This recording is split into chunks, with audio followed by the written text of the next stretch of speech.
welcome back to In My Hometown with Jamie Stein, where we get into the business of our neighbors. So today we have Dustin O'Regan, who is the editor-in-chief of Sheridan Road Magazine, and I'm just so appreciate you coming today. Thank you so much for agreeing to talk with me. Of course. Yes.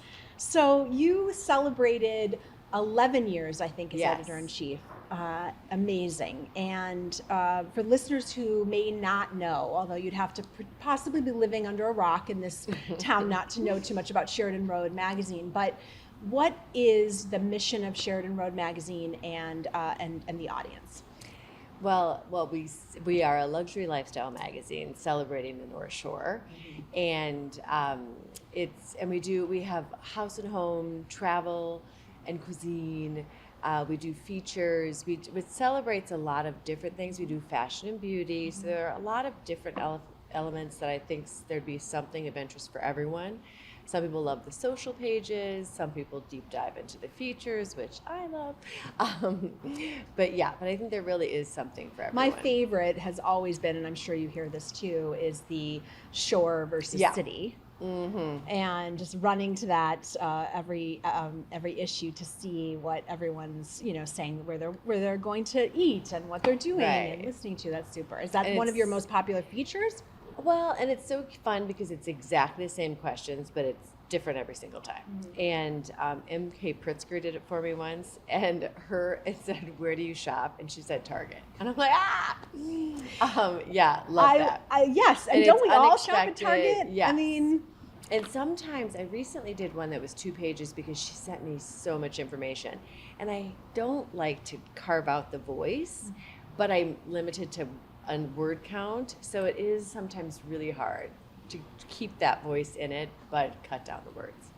I think that the honesty does come through with a lot of those. I'm sure that it does get a little bit repetitive sometimes, but you can really feel that people share, what they're really doing, and it is always very interesting. I did have a reader write to me once and say, "I'm kind of offended by the fact that every single person says the worst thing about the city is traffic." Exactly. And I was like, "Oh, good point."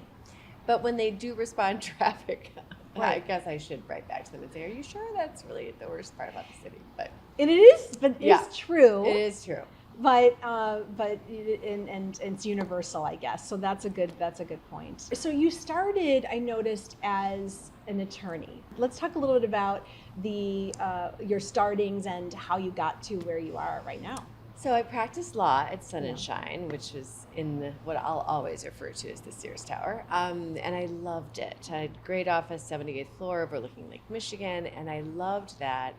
But after my husband and I were married for 10 years, we wanted to have a baby, and I just didn't think the commute from Lake Forest, the number of hours, and raising her would work. So I became a stay-at-home mom, and then focused on philanthropy. And I sat on a ton of boards. I was president of 2. One of them was the Aux Board at the Art Institute of Chicago, which I loved. And that allowed me to sit on the board of trustees for 3 years, which to me, an intimate look at the museum was just probably 3 of my favorite years. And then I was in the press a lot for raising money. And one day the publisher called me, and I said, "What can I do for you?" And he said, "Would you like to be the editor-in-chief of Sheridan Road Magazine?" And I said, it sounds like a call from God. Like, what? Okay. I know. And I was like, "This is Dustin O'Regan." And he said, "I know." And I said, "No." And he said, "Meet with me tomorrow morning for breakfast." And so I looked at the current publication, and I had 3 pages of handwritten notes. And I said, "Here are my suggestions. Good luck." And he kept after me. That was February until May.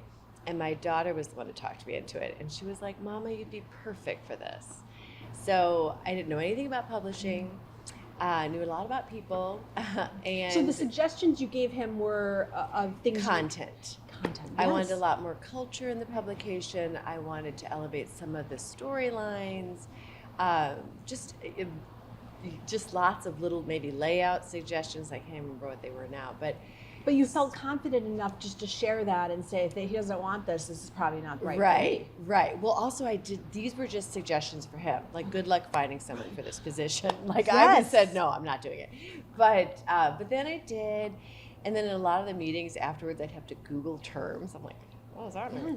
Yes. But I definitely had a knack for it, and I love it. I'm so passionate about it after 11 years. I was talking to my art director this morning about September, and we're so excited. And we were playing with the layout, and every month, I get so excited to see it and to celebrate people.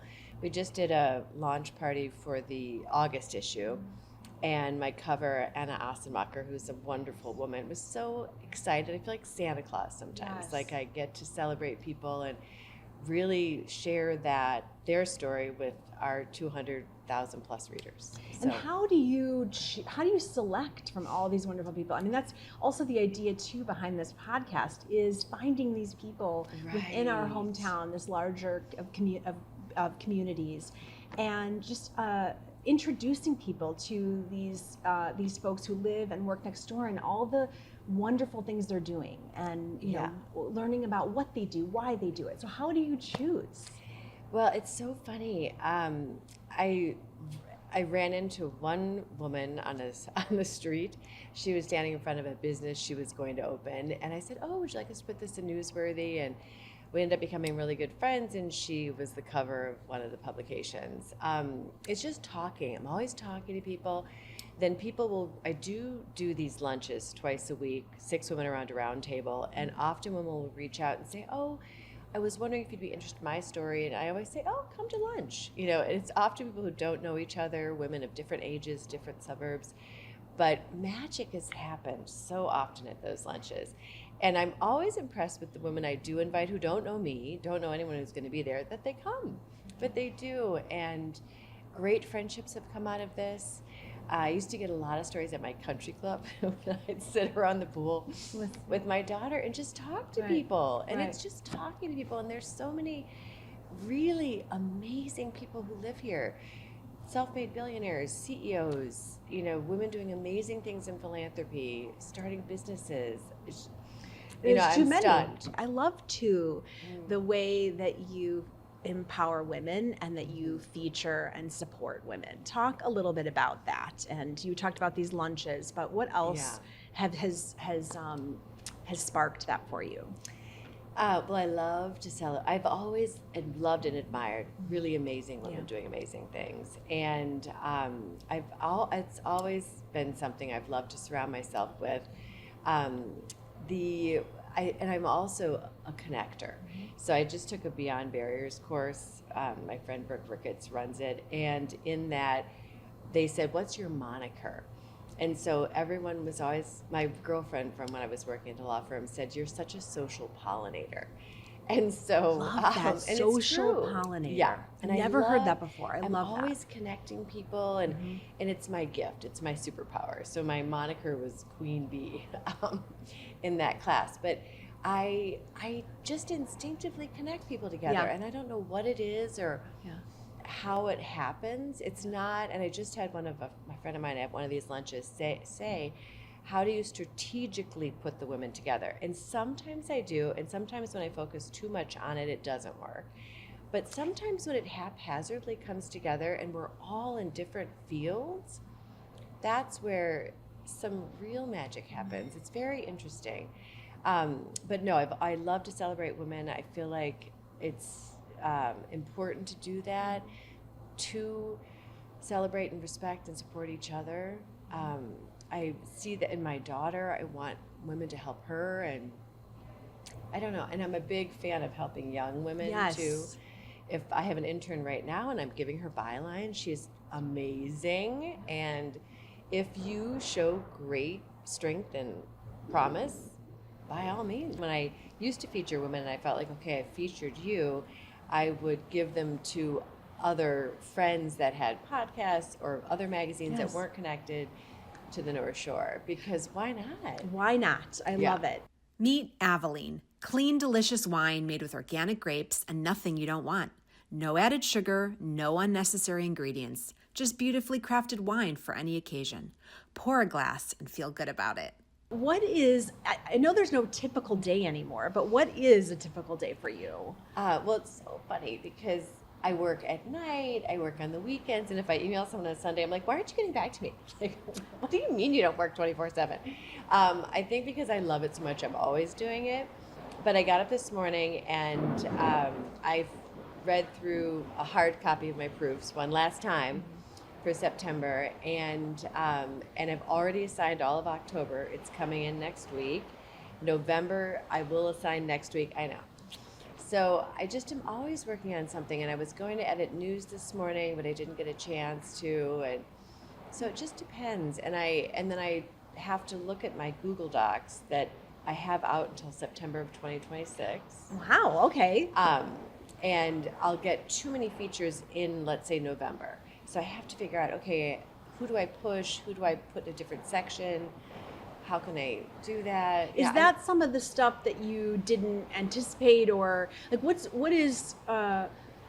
your most favorite part, and maybe what's your least favorite part of it? I love to curate an issue. Yep. Like September is really, really fun. We have like an 84-year-old former fashion photographer. We have a very hip, young, cool DJ who I met at the Joffrey Gala. For those listening, we are in the middle of a rainstorm, but we're going to keep going. Yes. We're safe. We're safe inside. Yeah. So it's just fun for me to put it all together and make it. I usually have some sort of a theme or why it's connected. So that's really fun. Gosh, my least favorite part. I mean, I do everything from the agenda, TOC, masthead, news, shore versus city, trending. I do it all, caption everything, pick the images. So, my sister is a great support. She also helps me edit. But I don't know if I have a least favorite. Yeah, that's okay. I mean, the agenda can be tedious. Right. But there's always some but of those people love things. it. You know what I noticed, Dustin, was in this past issue, and I think you maybe mentioned this, that the living and giving section was it your largest or one of your largest? Yes. Why do you think that is? Well, I think COVID put the kibosh on all those social events. So we had a robust social section, and we used to have a separate social editor.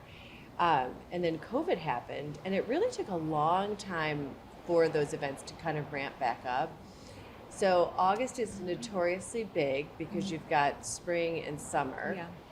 And for September, gosh, how many do I have? Maybe 6?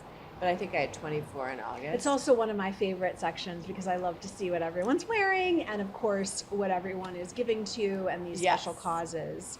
And I love to see a cause maybe that I had never heard of before, along with many that I have. So that's interesting. What are some of so that's a trend, I guess, in the sense that something that sort of changed. What are some of the other trends you're seeing in lifestyle and culture that maybe are influencing the magazine a bit?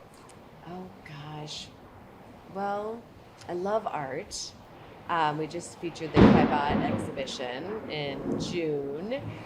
So trends in art and culture. I am going to start a new art series. My friend Maggie Miners and we did a tour of my girlfriend's collection, and we invited, I think it was maybe 10 women, and now we're going to tour Maggie's, and I already have 5 art collections set up to tour. So that's going to be a trend in my fall. But lifestyle trends, I don't know if anything else comes Has to mind. anything significant change that you could sort of point to since you started 11 years ago? I mean, I know, as you mentioned, you had given a lot of ideas as to how you wanted to evolve the magazine, but has anything else changed over time?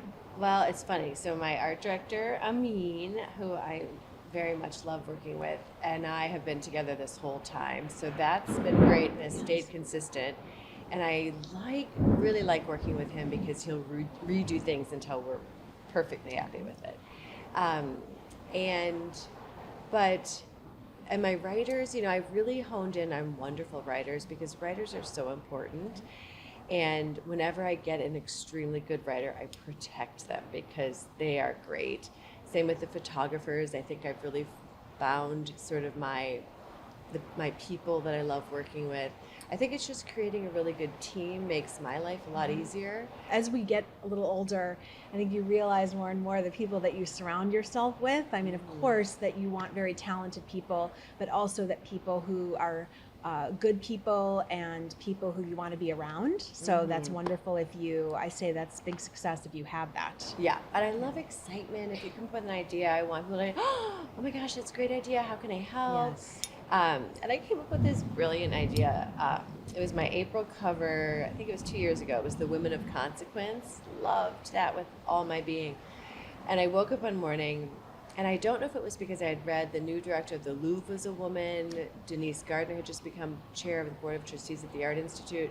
But I woke up and I was like, 6 people, women, chairs of the boards of trustees of our iconic cultural institutions, were women for the first time in history at several of those. So that made me goofy. And that was a story I wanted to tell. And it was Ann Kaplan who helped me make that come to fruition. I love that. I was going to ask you, that was one of my questions, was sort of what stands out over these 11 years of, the most meaningful stories that you've told, or some of the people that you've met. Yeah. I'm sure there are so many. Yes. That Well, being one I of them. absolutely loved that. Yes. That was, and we had Heinemann had this beautiful launch party for us. That was great. I loved my Jenny Just cover for Power Women, and I had to talk her into that. Because Why? she doesn't like the spotlight. Someone else. I know. That I know. But I got her. I had emailed her or texted her, and she didn't respond. And then I saw her. Our daughters were at LFA together. Mm-hmm. And so I was like, I know, I owe you. And we ended up making it happen. I loved that issue. I loved that cover. That was a great one. There's just so many. I love the Bill Murray cover. The Laura Lester cover. Oh, we shot that in this most beautiful apartment. She's in front of a deconing. It's beautiful cover. In My Hometown is brought to you by the place that brings us all together, Hometown Coffee and Juice. If you're jonesing for a delicious avocado toast, berry bowl, make your own salad, something sweet, Hometown has you covered. Hometown makes you feel welcome. Planning a milestone birthday, a corporate or fundraising event, or just celebrating something special? I know just the place. Uptown at Hometown Coffee and Juice. This cozy lounge-style private event space is the perfect spot for you. It's made for memorable moments. Book your next gathering today.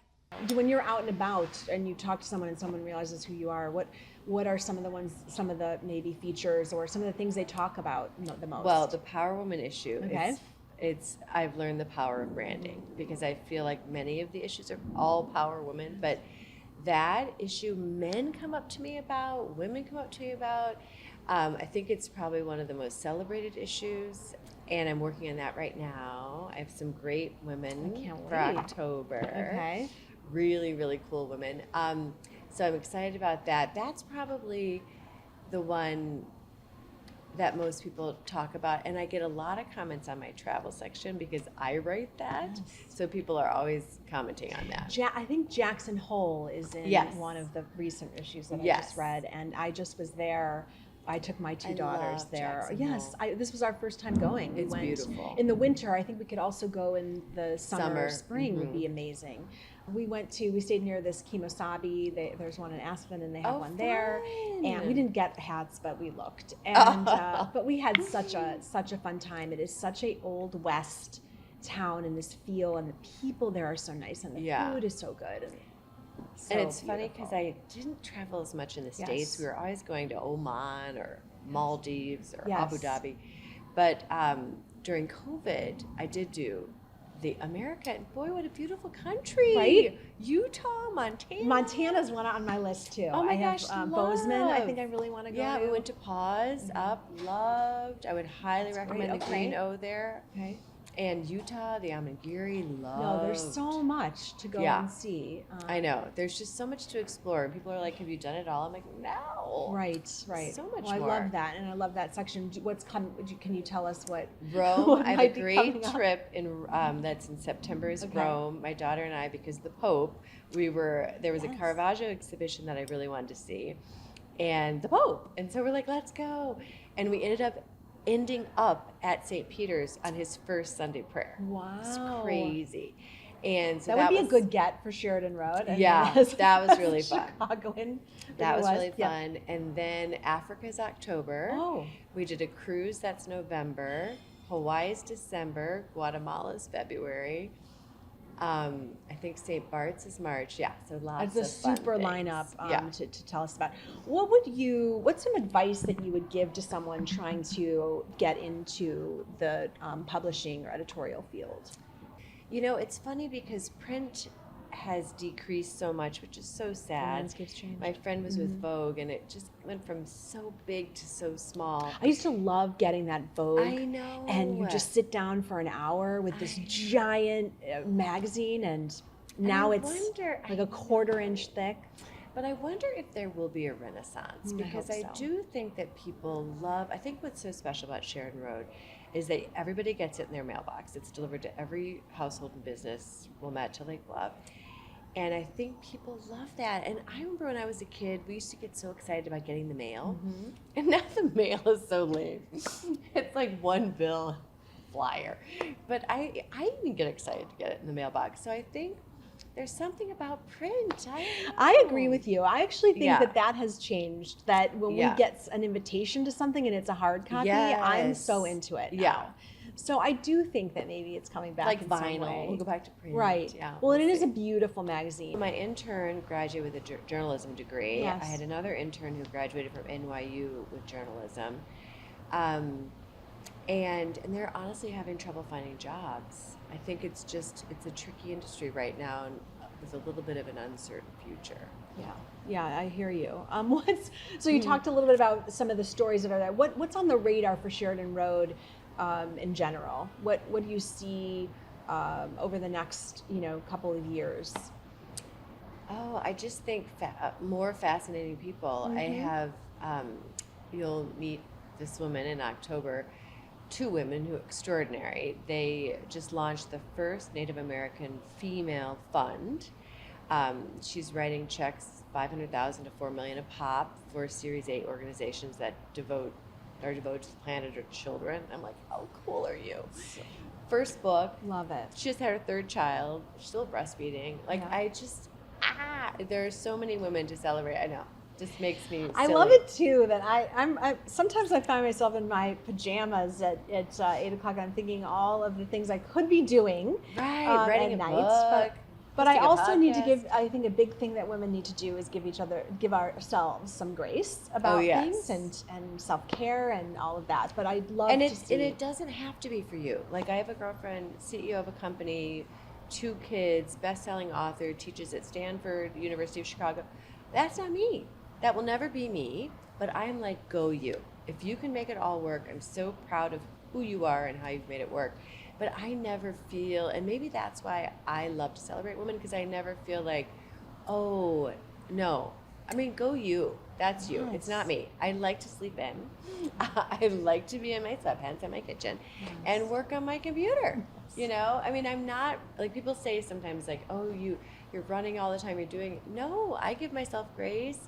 And if you have a difficult day, it's okay. Everybody has a tough day. Tomorrow will be better. Like, love that. I'm not, I am kind of easy on myself. Definitely as I've gotten older, I'm doing me. Everybody just do yourself. I'm doing me too. Let's both do me and let's do it. So I have a couple of rapid fire questions just to end things up. We're almost done. Thank you again for doing this. What are you listening to? Ooh, I know. You asked this question. These are, by the way, this is turning the tables on you. Your daughter's podcast. Yes, you were saying. I'm so proud of Redding Lila Worth, my daughter, junior at Vanderbilt. She just started a podcast. And I love how she just decides to do things. We were on a cruise, and she's like, I'm going to be a personal chef this summer. Put together a flyer. I posted it. She worked for 6 clients all summer long. Now she has a podcast. She's already done, I think, 3 or 4 sessions. And it's about finding balance in your 20s. And I tell this to young women, because when I was in my 20s, I was in law school, but you're not an adult, but you're faced with all these super adult questions or decisions, like what's my career, who am I going to marry, all these things that really impact your future. And throughout my 20s, I felt like I couldn't get my feet on the ground, and I felt more settled in my 30s. But it's sad that your 20s are your best years to explore and experiment. And all 20-year-olds should listen to that. That sounds great. I know, right? I'm in this funny period. Is she interviewing people? Yeah, she's had some really interesting. Super. Well, good luck to her. So excited for that. What is it called again? Finding balance in your 20s. Finding balance in your 20s. I love it. What's on your nightstand? Oh, I'm reading Still Life right now, which I loved. And I'm reading The River We Remember, which is Okay. great. Okay. That is part of Lake Forest Reads. It's the 14th annual book they've chosen. That is great. I just love great books. And so those two, of course, Sheridan Road Magazine. Of course, that's on your nightstand. Yes. Yes. Oh, and what all of my sleep essential. Right. What are you watching? Ooh, I just finished. I've been watching funny shows like The Siren. Yes. And that was good. And I We binged Were that. Liars, Binged which it. I actually liked the book better. But it was beautiful scenery. It was beautiful. And my friend called it something I don't want to say, but yeah. And I love, honestly, like detective mysteries. I love Yes. serial killers. Okay. Have you seen Department My Q? sister I think it's loves called that, and It's I great. can't get into it. all I right. don't know why. I've Okay. tried. That's all right. Yeah. I like him. He's from Downton Abbey. Yeah. But Yeah. okay. Advice for your younger self. Trust yourself, sister. Be confident. Really listen to your gut. When I was at those law firm meetings, I remember up in the conference city around us, there were all these questions, and I would often want to say it, and then I wouldn't, and then somebody else would say exactly what I was going to say. So speak up, believe in yourself, have confidence, and if you have an idea, chase it. Yes, love You that. know? And last question, what is the best thing about our hometown? I would say the community. I really love the people, but I also love the lake, and the restaurants, and the shopping, and Plaza de Lago's coming. I was just touring it the other day, and it's Yes. going to be so exciting. Rag and Bone and Hermé, Oscar de la Renta, Veronica Beard, right? Space 519. Oh my God, I'm Veronica so Beard. excited about it. And there's so many more that they told me, but I can't tell. Oh, okay. Yeah, All right, we you'll be can't very wait. excited. That'll be Super. a big. I So the think, places hub. and the lack of traffic, maybe, because Oh, versus, right. versus the city. No, I'm Except just it was joking. terrible traffic getting Right, here. I right. don't know what happened, And the yeah. people. Well, I just really enjoyed our conversation, thank and you. thank you. I know you weren't really want to do Yeah. this video and be on here, but thank you for doing that, and Thank supporting. you. Thank you for celebrating our hometown. Yes. Thank you for tuning in. I hope you enjoyed today's conversation. Don't forget to subscribe and share this episode with a friend. New episodes drop every week. Hope to see you soon in my hometown.